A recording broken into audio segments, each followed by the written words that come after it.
Bonjour et bienvenue sur le podcast de Plume de Doctorant. Le podcast dédié à l'actualité de la recherche autour des guerres mondiales. Je suis Guillaume Hiverneau. Je suis Charlotte Barnabé. Alors que l'historiographie de ces périodes est déjà abondante et que les livres les concernant inondent régulièrement les rayons de librairie, quels sont les travaux les plus récents et quels débats animent la recherche ? C'est ce à quoi nous essayons de répondre en rencontrant les chercheuses et chercheurs qui travaillent sur les guerres mondiales. Alors bonjour à tous et bienvenue dans ce nouvel épisode de Plume de Doctorant. Aujourd'hui nous recevons Éric Alary, docteur en histoire de l'Institut d'études politiques de Paris, auteur d'une thèse sur la ligne de démarcation et président du Centre européen de promotion de l'histoire qui est la structure organisatrice des rendez-vous de l'histoire de Blois. Éric Alary, bonjour. Bonjour. Alors vous êtes l'auteur de nombreux ouvrages sur la guerre 39-45, que ceux-ci éclairent la période de l'occupation, de l'exode ou le quotidien des Français entre 1939 et 1949. Mais pas seulement, vous avez aussi écrit des ouvrages plus généraux sur l'histoire des enfants de 1890 à nos jours, sur l'histoire des paysans français et bien plus récemment une histoire de la vie quotidienne en France au XXe siècle que vous avez rédigé. Alors aujourd'hui, nous vous recevons pour l'ouvrage que vous avez consacré à Joseph Darnan, qui est sorti chez Perrin en 2023, et dans lequel vous montrez à quel point c'est un homme de profondes contradictions. Et avant de parler plus profondément de sa biographie, est-ce que vous pourriez évoquer avec nous quelles étaient les précédentes biographies qui existaient peut-être, ou du moins les ouvrages qui abordaient la vie de Darnan ? Alors sur Darnan, il n'existe pas vraiment de grandes biographies, au sens où elles sont détaillées. Il y a eu une petite biographie de Darnan, mais qui était rédigée par un auteur, on va dire, idéologiquement porté à droite de la droite. Quelques articles ici et là qui ont été commis parfois par d'anciens militaires, parfois sympathisants, on pourrait dire, on va dire de l'extrême droite française vichiste. Et puis sinon, Darnan, on le rencontre partout. Enfin, quand je dis on, c'est-à-dire nous, les historiens de la Seconde Guerre mondiale.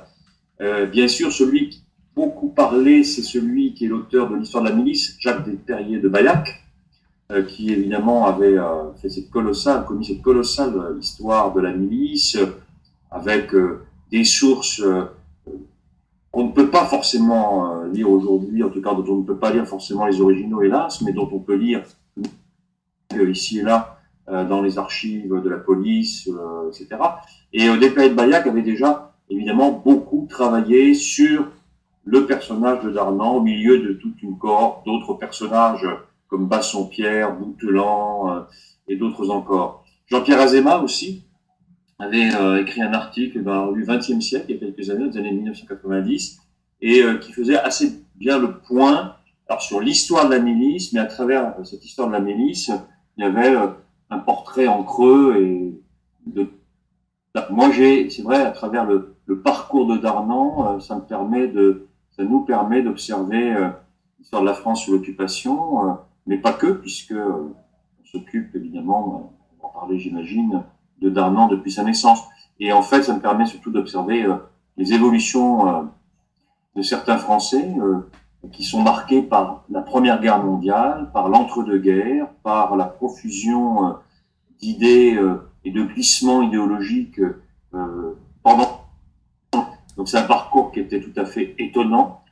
Je pense aussi que il y a déjà eu, si vous voulez, des biographies de collaborateurs, celle de Doriot par exemple, celle de Déa, des hommes de gauche qui ont glissé vers l'extrême droite.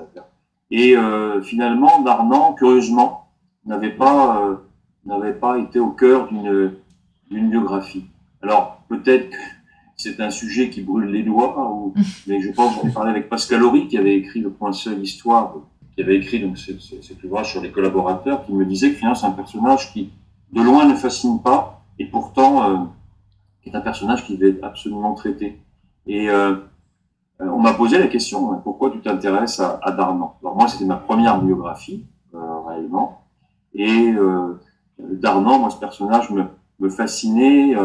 C'est beaucoup plus, je dirais, dense qu'un collaborateur lambda type personnage de fiction, Lacombe Lucien par exemple, qui est au cœur, projeté sur les écrans en 1973. Moi, c'est un personnage qui me fascinait. Comment on peut passer d'un petit village du Doubs, de Bourgogne, à de la Première Guerre mondiale, puis manger à toutes les marmites de l'extrême droite, et puis héros encore pendant la drôle de guerre, et ensuite devenir ce qu'il a été, c'est-à-dire un ministre de Vichy, le ministre de l'Intérieur, qui correspond au ministre de l'Intérieur, et terminé Waffen-SS. Voilà, donc ça c'est quelque chose tout de même d'une histoire de France qui n'est pas que celle de l'occupation. Alors comme notre podcast s'adresse notamment aux étudiants, est-ce que vous pourriez nous rappeler quelles sont les sources que vous avez mobilisées? Vous évoquez des sources françaises et allemandes, les archives départementales des Alpes-Maritimes ou encore la préfecture de police de Paris. Est-ce que vous avez également mobilisé des égaux-documents? Oui, alors l'avantage que j'avais, c'était d'avoir un certain nombre d'années dans la recherche et d'avoir évidemment pas mal d'archives, de sources sur l'ensemble de l'histoire de l'occupation, pas seulement l'histoire de la vie quotidienne qui m'intéresse au plus haut point, l'histoire sociale des Français sous l'occupation. J'ai beaucoup scruté les archives de la police, de la gendarmerie, ayant écrit d'ailleurs une petite histoire de la gendarmerie il y a quelques années, j'avais beaucoup travaillé sur les gendarmes sous l'occupation. Et effectivement, donc, j'ai vu à la fois les archives françaises, les archives allemandes, et le nom de Darnan apparaît ici et là. Donc un jour, vous interrogez les archives que vous avez déjà vues, d'une autre façon, vous posez des questions différentes, en lien notamment avec cette histoire, cette biographie. Alors bien sûr, il y a les archives, aux archives nationales, on trouve un certain nombre de cartons intéressants, ceux du ministère de l'Intérieur, évidemment, puisqu'il a été le patron du ministère de l'Intérieur. Il faut penser qu'à la fin de la guerre, en 1944, Darnan était à la fois le patron des prisons en France, une prison, des gendarmes, des policiers, et donc il a effectivement beaucoup de pouvoir. Donc on retrouve évidemment des fonds sur la LVF, la milice, la Ligue française des combattants, le service de légionnaires, dans ces cotes F1 ceci, F1A, F1C3 pour ceux qui connaîtraient parmi les jeunes chercheurs, F7, etc. On trouve aussi quelques cartons intéressants dans les papiers du maréchal Pétain, classés sous la sous-série 2AG, donc celle de l'État français, et les archives du cabinet civil, du cabinet militaire. Et bien sûr, une des plus grandes sources qu'on retrouve sur Darnan, ce sont les dossiers d'instruction de son procès à la Haute Cour de justice après la guerre, qui a donc été créée avec 3 magistrats, 24 jurés, etc., qui a jugé Pétain, tous les membres des gouvernements successifs, les secrétaires généraux, les gouverneurs d'empire sous Vichy. Donc 108 personnes sont passées devant la Haute Cour de justice. Et pour Darnan, donc il y a une partie de la cote, des cartons de la cote 3, qui est celle qui identifie la Haute Cour de justice dans les archives. Et donc là, on trouve des volumes tout à fait intéressants, avec notamment les enquêtes de gendarmerie du côté du Doubs, du côté de Nice, etc., etc. Mais également, dans ces archives, on trouve d'autres procès, comme celui de Pétain, celui de Debrinon, celui de Pierre Laval. Alors, Pierre Laval, Debrinon et Darnan ont un point commun, sont les 3 seuls ministres qui ont été exécutés, condamnés à mort et exécutés. Il y en a eu d'autres, condamnés à mort. Donc il y a des choses intéressantes, parce que Darnan va aller parler, notamment dans d'autres procès, notamment il va parler dans le procès de Debrinon. Puis, bien sûr, vous avez cité les archives locales, les archives des Alpes-Maritimes, on trouve des choses intéressantes sur l'entreprise Darnan, qui était l'entreprise qu'il avait montée, dont il avait hérité, en fait, en partie, de transport, d'abord de déménagement, puis ensuite du transport public et de déménagement. Transport public, d'ailleurs, qui a permis de transporter les Juifs lors de la rafle de Nice à l'été 1942. Et puis aussi, autre source importante, je reviens un tout petit peu en arrière, pardonnez-moi, les archives de la préfecture de police de Paris. Évidemment, il était surveillé par ses propres hommes, il était surveillé par ceux qui devaient le protéger. Donc évidemment, c'est une époque où tout le monde s'épie, et il a été tout à fait... on voit des choses intéressantes sur sa vie personnelle, sa vie privée, ses maîtresses. Donc il était extrêmement généraux qu'il dirigeait, qu'il commandait. Et on voit aussi à la préfecture de police de Paris des choses intéressantes sur Darnan avant la guerre, notamment avec son passage dans la cagoule, procès de la cagoule qui en fait aura lieu plutôt en 1948, alors que tous les protagonistes sont morts quasiment. Mais l'affaire de la cagoule qui a explosé en France en 1938, qui a vraiment défrayé la chronique. Donc on trouve des choses intéressantes sur les trafics de Darnan, avec les fascistes italiens, trafic d'armes, assassinats, mise au point, préparation de coup d'État, enfin, voilà ce qu'on pouvait trouver. Puis après, bon, quelques sources. Alors, Le problème avec Darnan, c'est qu'il n'a rien écrit sur lui-même, il ne laisse aucun souvenir, il a écrit uniquement des discours, quand il les a écrits d'ailleurs, et sinon, ce que vous pouvez lire de Darnan, c'est de la propagande ou bien de la documentation administrative. Bon, voilà. Il y a eu quelques ouvrages qui, ici et là, ont tenté de percer le mystère Darnan. Bénédicte Vergès-Chaignon, par exemple, dans un chapitre d'un livre qui s'appelle Les secrets de Vichy, elle a consacré une dizaine de pages à Darnan, au moment où il devient SS en 1943. Et puis, le journaliste aussi, je ne l'ai pas cité tout à l'heure, a écrit un roman, enfin, la limite du roman, de la fiction et la réalité. Brunet, qui a écrit Un monstre à la française, j'ai quelques petites choses, mais sans plus. Voilà, après, il y a tout ce qui peut servir à un historien, ce sont les ouvrages généraux sur l'histoire de l'occupation, les ouvrages sur la collaboration, les collaborateurs, bien sûr, on va lire Henri Rousseau sur Sigmaringen, notamment ce que Darnan faisait, ou plutôt n'a pas fait à Sigmaringen, où il s'est beaucoup morfondu. Donc voilà ce qu'on peut dire sur les sources. Et du côté allemand, et j'en termine, on trouve évidemment un certain nombre de sources dans les archives policières allemandes, qui sont souvent restées à Paris, c'est-à-dire des sources allemandes du MBF, Militaire de Feldsaden Frankreich, de la cote AJ40, et quelques autres sources, notamment les travaux de Barbara Lambauer sur Otto Abetz également permettent d'avancer aussi sur la fin de vie, ou plutôt les négociations, les relations entre Abetz, les SS et Darnan. Voilà. Merci beaucoup pour cette riche présentation des sources.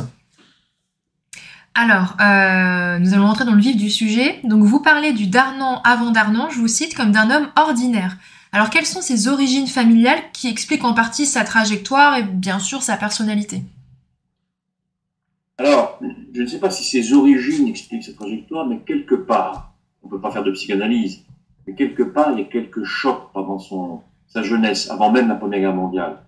Alors, c'est quelqu'un qui est donc de la région de Bourg-en-Bresse, plutôt classe moyenne, rurale. Alors, il a habité Coligny, Bourg-en-Bresse. Alors, Bourg-en-Bresse, c'est déjà la petite ville. Coligny, c'est beaucoup plus petit. Et son père travaille pour le compte d'une ligne de chemin de fer privée, puisque la SNCF n'est créée qu'en 1937. Donc, avant la guerre, son père s'occupait des colis qui arrivaient sur les quais de gare. Et sa mère s'occupe de lui, de ses frères et de ses sœurs. Elle était extrêmement croyante. Il y a donc une maman qui est plutôt extrêmement croyante, qui, profitant des tarifs, on va dire, préférentiels, ferroviaires du paternel, peut emmener ses enfants en une journée, faire l'aller-retour entre Bourg-en-Bresse et Paris pour aller au Sacré-Cœur. Donc elles emmènent très très tôt le matin, elles reviennent très très tard le soir pour aller prier au Sacré-Cœur à Paris, ce qui fait quand même un sacré périple depuis cette région de la France jusqu'à Paris. Et si vous voulez, ses parents, ce qui pour lui est quand même un choc. Alors lui, il est né à toute fin du 19e siècle, il avait une forme d'admiration pour ses grands-parents. Dans sa famille, son père est plutôt anti-républicain et il adhère assez aux idées de Barrès, puis bientôt de Maurras. Donc c'est une famille catholique, très pratiquante du côté de la mère, et en même temps en développant plutôt du côté du père une haine contre ce qu'il appelle la gueuse, qu'on appelait à l'extrême droite la gueuse, c'est-à-dire la République. Donc il va tout de même avoir la chance de faire, pour l'époque, ce qu'on pourrait appeler des études, en tout cas, il va aller quasiment en seconde. Ça se passe pas très bien, c'est quelqu'un de très replié sur lui-même, très difficile de trouver des sources sur Darnan avant Darnan, comme vous dites, et comme je l'ai écrit. J'ai essayé de retrouver des sources, notamment, il a fait des études, en tout cas, il a suivi une scolarité chez les Jésuites, qui est une scolarité très stricte, très sévère. Il a été puni quelquefois pour bagarre.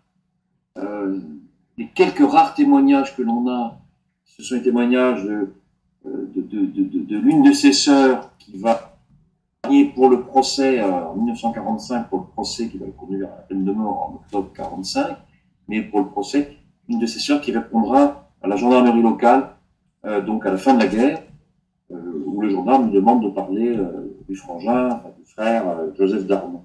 Il dit que son frère était quelqu'un d'assez replié sur lui-même, mais qui était quand même, qui attirait un certain nombre d'autres individus plutôt plus faibles. Donc il avait certainement déjà, on va dire, des qualités de meneur et de rebelle renfrogné, qui parle peu. On dirait, c'est un taiseux. Voilà Darnan, avant Darnan, et ses parents vont se séparer avant la guerre, ce qui à l'époque est très rare. Il y a eu pas mal de séparations dans l'immédiate après la Première Guerre mondiale, comme dans l'immédiate après la Seconde Guerre mondiale, mais là, avant la guerre, c'est très très rare. Alors, on ne sait pas si l'initiative est paternelle ou maternelle, mais en tout cas pour lui, c'est un choc.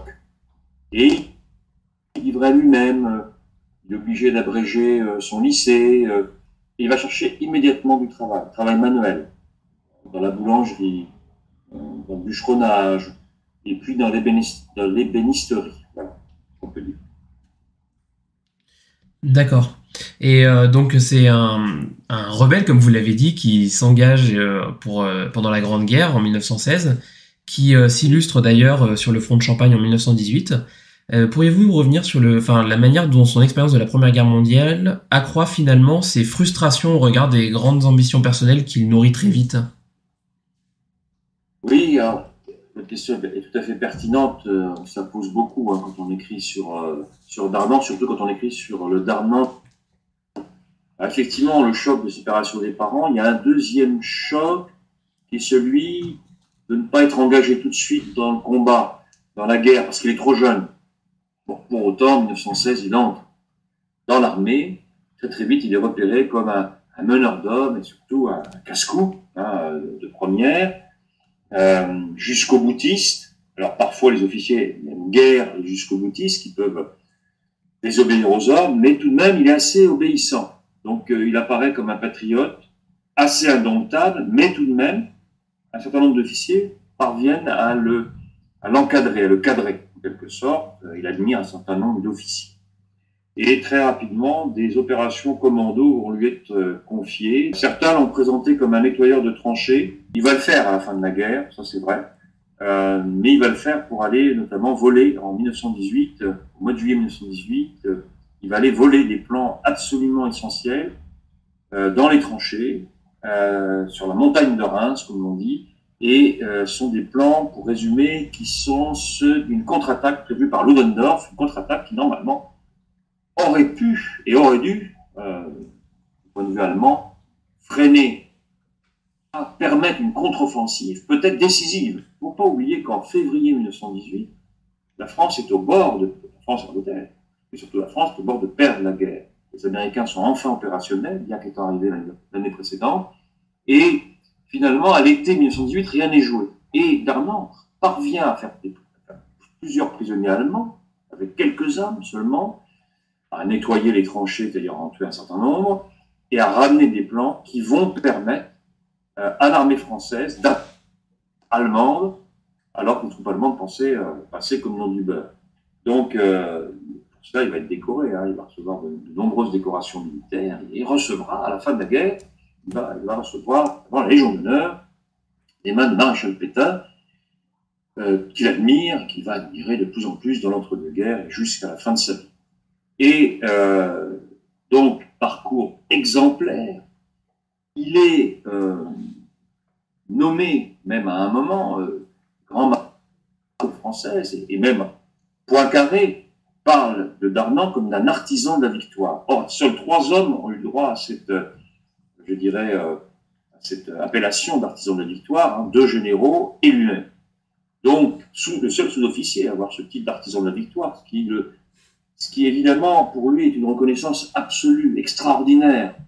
Et il pense que être un héros, c'est un statut qui lui permettra de rentrer dans l'armée française par la grande porte, dans l'armée métier, et notamment pour devenir un officier. Or, il passe des tests, Il a quelques défauts physiques, blessure à la cheville, et puis il n'est pas très fort apparemment sur les tests intellectuels, et il est refoulé. Et il est refoulé, il a fait passer les tests, il a passé les tests à Saint-Mexan. Il est refoulé. Énorme rupture, énorme frustration. Et à partir de là, on peut dire que le parcours de Darnan est un parcours assez chaotique sur le plan intellectuel, sur le plan idéologique. Il n'a pas vraiment d'idéologie. Alors il se marie en 22 et il va, comme je disais tout à l'heure, un peu manger à toutes les marmites d'entre-deux-guerres, toutes les marmites de l'extrême droite. Voilà ce qu'on peut dire sur l'autre grande fracture, sans faire de psychanalyse de bazar ou de café, on peut dire que c'est une fracture qui va beaucoup le marquer, qui explique peut-être plus tard le fait qu'il ait accepté, ce qui n'était pas la moindre des contradictions, d'entrer dans la Waffen-SS, où il est immédiatement bombardé officier. Alors, précisément, cet entre-deux-guerres marque chez lui comme une espèce de tentative de normalisation. Il s'installe dans les Alpes-Maritimes, mais qui semble finalement se traduire par une radicalisation politique jusqu'à sa nouvelle mobilisation contre les Allemands. Nice, c'est pas non plus une ville tout à fait neutre. Quand on regarde l'histoire de l'extrême droite, c'est assez souvent une des grandes villes, pourrait-on dire, ou une des plaques tournantes. C'est quand même une ville où naviguent beaucoup d'hommes de droite dure ou d'extrême droite, de maurassiens avant la Grande Guerre et surtout dans l'entre-deux-guerres.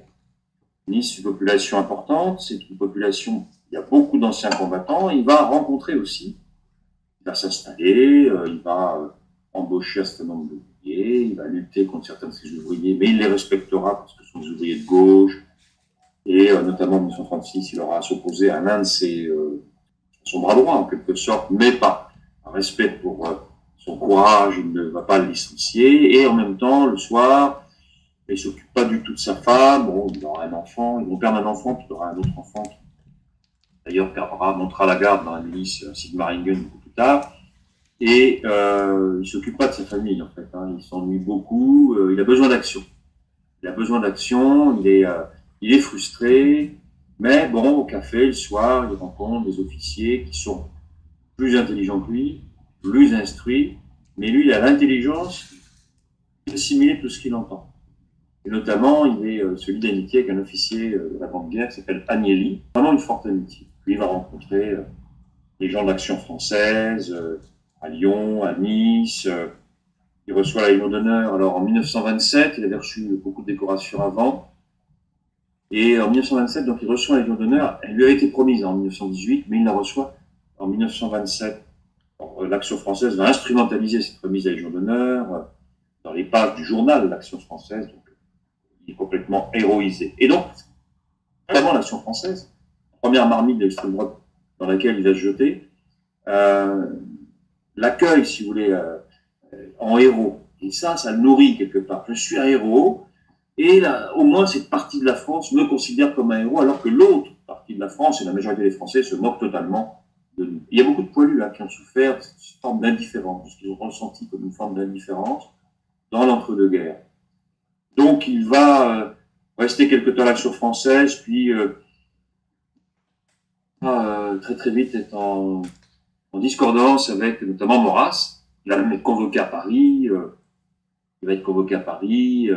il va les insulter, enfin bref, il sort de l'Action française, il rejoint les Croix de Feu en 1931 de Larroque, mais il trouve que Larroque est trop timoré, il n'a pas comme dirait quelqu'un comme Darnan, il n'a pas la moelle pour attaquer violemment, brutalement, militairement la République, car en fait, dans sa tête, Darnan vient de abattre la République, de prendre le pouvoir, et il se propose, lui, régulièrement, pour être l'un des chefs des bras armés de la conquête du pouvoir et du renversement de la République. Bon, bref, il considère que les Croix de Feu, notamment le 6 février 1934, ont été très faibles.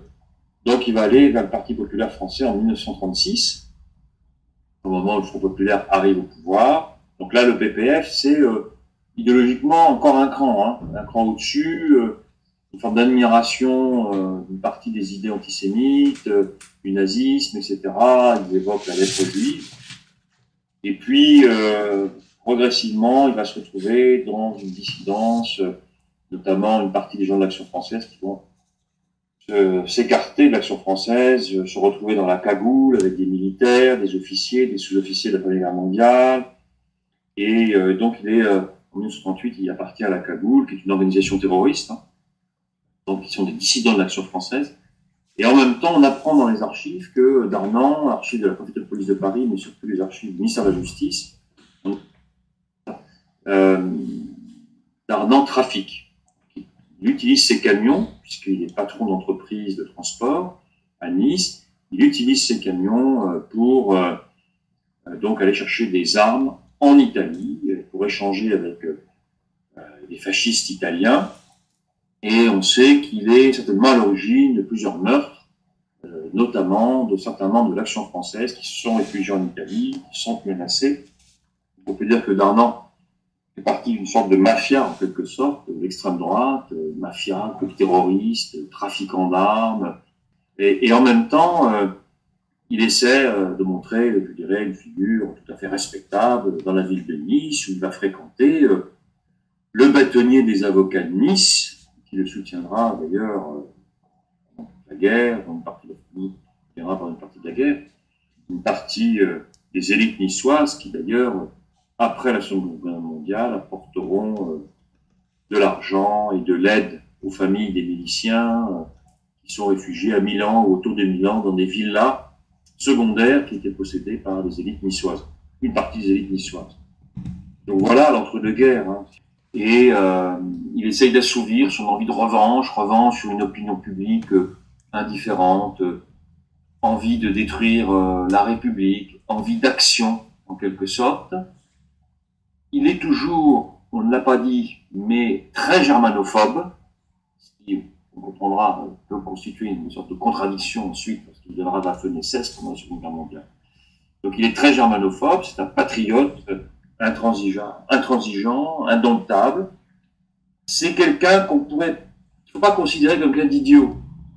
C'est un personnage primaire, en quelque sorte, qui écoute beaucoup et qui fait ce qu'on lui dit, mais qui a besoin d'action, qui a besoin de coups de poing, qui a besoin d'aider l'extrême droite, éventuellement, à renverser la République. Oui, donc c'est un homme d'action qui voit d'ailleurs la Seconde Guerre mondiale comme une opportunité d'affronter de nouveau les Allemands. Et il se distingue d'ailleurs pendant la drôle de guerre avec un corps franc. Néanmoins, la défaite, comme pour beaucoup, est pour lui une véritable humiliation. Vous racontez d'ailleurs qu'il y perd son meilleur ami. Et donc, à partir de quand, selon vous, bascule-t-il d'un vétéran revanchard de la Première Guerre mondiale dans finalement l'engrenage d'une collaboration plutôt contradictoire avec sa haine des Allemands? Et de fait, comment cet engagement se traduit-il ensuite? Alors, 3 questions, je vais répondre en même temps. Donc effectivement, pendant la drôle de guerre, on oublie souvent qu'il y a eu 10 000 soldats français qui ont été tués. Il y a eu des escarmouches. Et l'auteur d'un acte considéré comme héroïque à Forbach, qui lui vaut d'ailleurs d'être à la une de Match, on ne disait pas Paris Match à l'époque, on disait Match, au mois de mars 1940. Et on le voit avec le béret des corps francs, qui ressemble au béret des chasseurs alpins. Il va être décoré et devenir officier de la Légion d'honneur. Il est décoré alors qu'il vient de perdre, vous l'avez dit, son meilleur ami Agnelli, dont on a parlé tout à l'heure, qui est, à mon avis, une des rencontres plus importantes qu'il ait faites, avec notamment un clerc qui s'appelle Brugberger, aussi, qui a été une rencontre décisive, ainsi que la rencontre qu'il a faite avec un officier qui s'appelle Groussard. Donc, ce sont 3 hommes importants, aussi dans les décisions qu'il va prendre, ou qu'il ne va pas prendre d'ailleurs. Donc ça, c'est une fracture, vous l'avez dit, pour le vétéran, la défaite, le débarras, de non-envie pour des officiers de se battre, parce qu'il a vu, lui, le dysfonctionnement du commandement militaire au débat de mai-juin 1940. Lui, il avait envie de se battre comme la plupart des soldats français, car on l'oublie souvent, les soldats français se sont bien battus. Au pire moment des combats de mai-juin 40, il y a autant de morts qu'au pire moment du mois d'août-septembre 1914, c'est-à-dire près de 2000 morts par jour. Donc les soldats français se sont battus. Le commandement a failli complètement. Et à ce moment-là, Darnan est perdu, en quelque sorte. Et pour répondre à votre question, en fait, Darnan, à partir de là, va essayer de se rendre utile, et se rendre utile Philippe Pétain. Et Philippe Pétain a une résidence secondaire à Villeneuve-Loubet, non loin de Nice. Et Darnan a été invité plusieurs fois avant la guerre, et au début de la guerre, par Pétain, par le couple Pétain, pour discuter. Donc vous imaginez, lui, le petit, on peut dire de province, qui est invité par Pétain.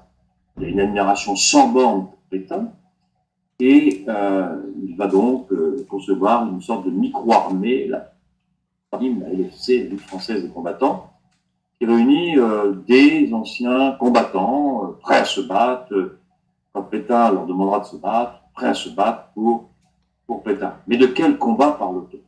Darnan pensait que c'était un vrai combat armé, que Pétain jouait le double jeu et que de toute façon Pétain retournerait les armes contre les Allemands tôt ou tard. Peut-être le croit au départ, comme beaucoup, d'ailleurs comme Henri Freinet qui plus tard constituera une partie de ceux qu'on a appelés les vichisto-résistants, qui étaient à la tête de combat, donc qui ont cru double jeu, en quelque sorte, de Pétain, en tout cas jusqu'en 1941 au moins.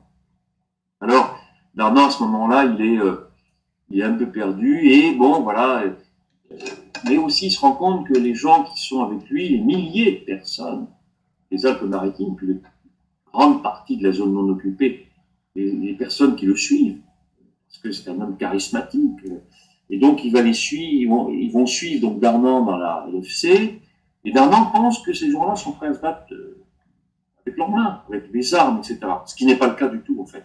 Il s'aperçoit avec un certain nombre de cadres de la LFC ne veulent pas se battre, donc il va être à l'origine du service d'ordre légionnaire, sans doute aussi parce qu'il pense que la revanche contre les Allemands est possible, mais de plus en plus il est idéologisé. Et très rapidement, un certain nombre d'hommes, notamment Xavier Vallat, qui a été son avocat, puisqu'il a été en prison juste avant la guerre pour l'affaire de la cagoule, je parle de Darnan, Vallat a été Xavier Vallat, le futur patron du commissariat général aux questions juives, va être son avocat avant la guerre, et va réussir, si vous voulez, à l'attirer vers l'idéologie vichiste, mais l'idéologie vichiste antisémite, etc. Et d'extrême droite, et favorable à la collaboration. Donc, il ne se pose pas de questions. Et Darnan essaie à chaque fois de trouver des moyens. Il cherche des moyens d'exister, des moyens pour être le chef. Donc après, on a l'impression, en l'étudiant, qu'il n'a plus vraiment d'objectif, ni idéologique, ni vraiment de carrière. S'il fait une carrière extraordinaire sous Vichy, extraordinaire et guillemets, en devenant ministre à la fin de la guerre, c'est un peu par hasard. C'est-à-dire parce que aussi les grands chefs, Pierre Laval, Bousquet et d'autres, se tirent dans les pattes, se tirent dessus, parce que Pétain joue plusieurs cartes, parce qu'il déteste Pierre Laval, etc. Profitez de ce jeu, on peut dire, de chaise musicale, de haine intra-vichiste, etc. Donc il cherche des moyens, et à un moment, il s'aperçoit qu'à Vichy, donc, il n'a pas les moyens qu'il souhaitait, il y aura création de la milice un petit peu plus tard, donc il va s'apercevoir, en 1943-44, que Pierre Laval se moque de lui, et surtout en 1943, là, à un moment, tergiverse en quelque sorte. Son basculement est assez curieux, puisque au moment où il va s'engager, rappelons que c'est un germanophobe à l'origine, il vient de s'apercevoir que Pétain, finalement, ne le soutient plus, que Pétain s'aperçoit que les hommes Darnan sont des criminels pour la plupart, que ce que fait la milice, c'est du banditisme, et donc il se détache. Pétain se détache de Darnan, Laval joue la carte Darnan contre Pétain, enfin, ça devient infernal. Et ce qui est assez curieux, c'est que dans les archives, moi j'ai découvert un télégramme qui est envoyé donc à la France Libre, France combattante à partir de 1942, et où il annonce que voilà, Darnan, c'est 15 000 hommes. Alors, c'est un peu plus que ça. Vraisemblablement, c'est 20 000 à 30 000 hommes et femmes, donc qui suivent Darnan, notamment dans la milice. Donc, il envoie ce message, Jean Moulin envoie ce télégramme en disant, ah bon, il y a 15 000 hommes, ils sont en armes, peut-être qu'on pourrait faire quelque chose, pour résumer, hein. Ah, évidemment, scandale à Londres, enfin, scandale. La décision négative, c'est-à-dire de ne pas accepter les miliciens et Darnan dans la résistance, en tout cas dans la France combattante, c'est une décision qui va prendre quelques jours. Hein. Donc ça veut dire qu'il y a eu une discussion importante à Londres, mais évidemment, il a reçu une réponse négative en disant on ne va pas prendre ces gens qui ont du sang sur les mains, avec nous, etc., etc. Et dans la foulée, on apprend que Darnan entre dans la SS en 1943, où il devient SS Obersturmführer, ça correspond au grade de lieutenant à peu près, grade qu'il n'a jamais eu dans l'armée française, il deviendra commandant en 1944. Donc, le basculement, c'est surtout ce rejet clair qu'il sent de la part de Pétain et de Vichy à partir de 1943, qui sera encore plus net à partir de 1944, et pourtant, il devient un membre éminent des derniers gouvernements du régime de Vichy. Donc, à un moment, il ne trouve pas les moyens, si vous voulez, auprès de Pétain, pour continuer son aventure avec le service d'ordre légionnaire et la milice. La demande de Jean Moulin, elle est venue vraisemblablement de Groussard, c'est qui, depuis la Suisse, a pensé qu'il pourrait ramener Darnan, qu'il connaissait très bien, vers la résistance. Il est allé voir Darnan en 1940 pour lui demander s'il ne voulait pas rentrer dans la résistance. Le meilleur ami de Darnan, qui s'appelle Bruck Berger, également, on appelait le père Bruck, un dominicain, avait demandé à Darnan de rentrer dans la résistance, il n'a pas voulu, donc peut-être que cette demande est arrivée ainsi.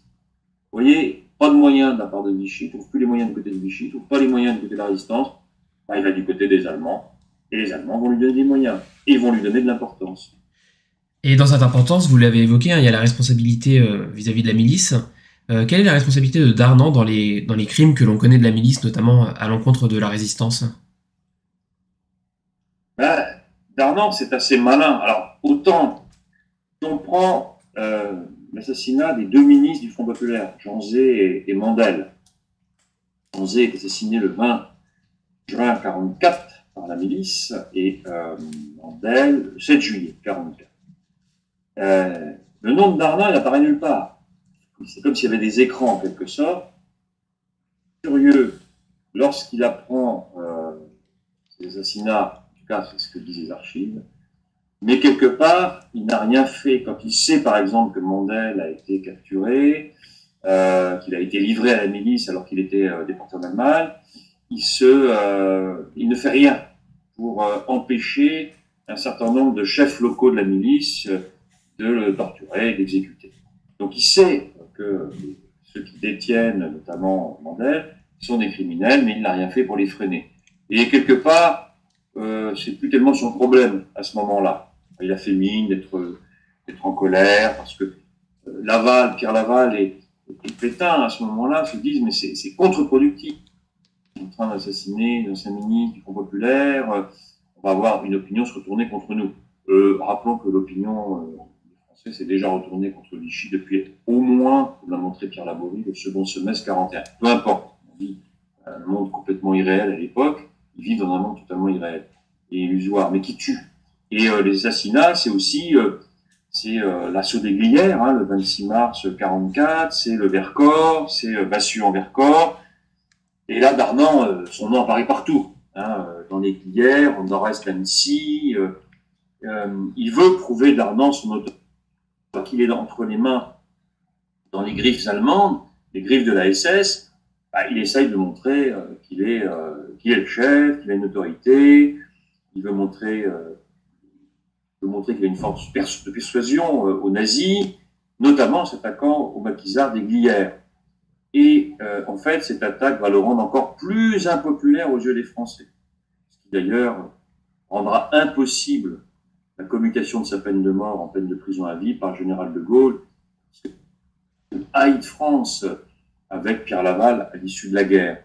Donc, entre janvier 1944 et le mois de mars-avril 1944, Darnan va vraiment s'épuiser à montrer son efficacité aux nazis en s'en prenant à la population civile qui aide les maquisards, des Glières.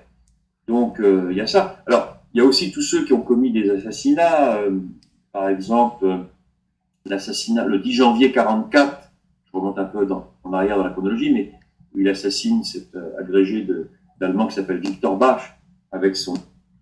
donc ils sont assassinés par des chefs de la milice.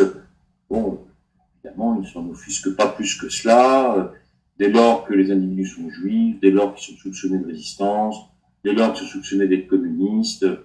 Il pense, lui, Darnan, que il faut gérer les mauvais Français comme on gère une tranchée. C'est un peu ça aussi, un des fils rouges de sa vie. Il gère le pays, il veut gérer le pays, il veut restaurer l'ordre, et s'en prendre à tous ceux qui brisent cet ordre, à ceux qui empêchent la France d'avoir une place dans l'Europe allemande, et on donc, un peu une de ses paroles, on gère les mauvais Français comme on gère une tranchée. Voilà. Alors en 1944, lors de la débâcle du régime de Vichy, il fuit à Sigmaringen, où d'ailleurs il s'affiche toujours comme un leader, il ne semble pas y perdre toutes ses ambitions. Alors comment est-ce qu'il est ensuite traité par l'épuration? Parce que j'ai trouvé très pertinent de pointer le décalage entre le procès véritablement bâclé qui lui est fait, il dure à peine 5 heures je crois, et en fait les grandes ambitions qui l'ont animé toute sa vie. Oui, le procès doit durer, je crois, à me rappeler, alors on a la sténographie, qui est facile, qu'on peut même voir sur Internet, si vous voulez voir le jeune chercheur que vous êtes, vous pouvez regarder le procès d'Arnand, la retranscription de ce qui s'est dit, vous avez tout sur Internet. Et c'est vrai que ce procès doit durer 2h45, quelque chose comme cela. L'instruction a duré des mois, et c'est vrai que on met beaucoup plus de temps à lire le dossier d'instruction, plusieurs jours, qu'à lire la sténographie du procès. Comment dirais-je, même s'il a 2 avocats, sa condamnation à mort ne fait pas de doute avant d'entrer même dans le palais. Et donc il est effectivement, il y a très peu de choses. Il y a très peu de choses qui sont rappelées sur sa vie. Seuls les avocats vont essayer de le sauver du peloton d'exécution en rappelant ses actes héroïques de la Première Guerre mondiale et du début de la Seconde Guerre mondiale. Mais vous le dites si bien, effectivement, il n'y a pas de référence. La cause est entendue, il faut bien le voir comme ça, dès qu'il entre dans le trottoir, et les avocats généraux, les juges ne lui font absolument aucun cadeau. Les juges, ce sont 3 magistrats professionnels et puis 24 jurés qui sont des parlementaires. Donc, ce sont ceux qui vont juger Pétain, etc. C'est une haute cour de justice qui prononce 18 condamnations à mort, dont 3 sont exécutées, comme je le disais en exorde tout à l'heure, Laval, Darnand et de Brimont. Les peines de mort sont connues en réclusion criminelle à perpétuité. Et voilà, alors il y a eu d'autres peines de mort, puisque vous savez qu'il y a plusieurs justices à plusieurs étages, les cours de justice, les chambres civiques, les juridictions militaires. Les cours de justice, c'est 7037 peines de mort de mémoire, dont à peu près 800 ont été exécutées, 791 exactement. Bon, Darnand, il ne peut pas échapper à cela, il va être aussi jusqu'au boutiste, vous savez, il est arrêté par les Alliés en Italie, alors qu'il est en train, comme il disait, de casser du communiste partisan italien dans la montagne, et au bout, il va être arrêté avec plusieurs fidèles, notamment son chauffeur, etc.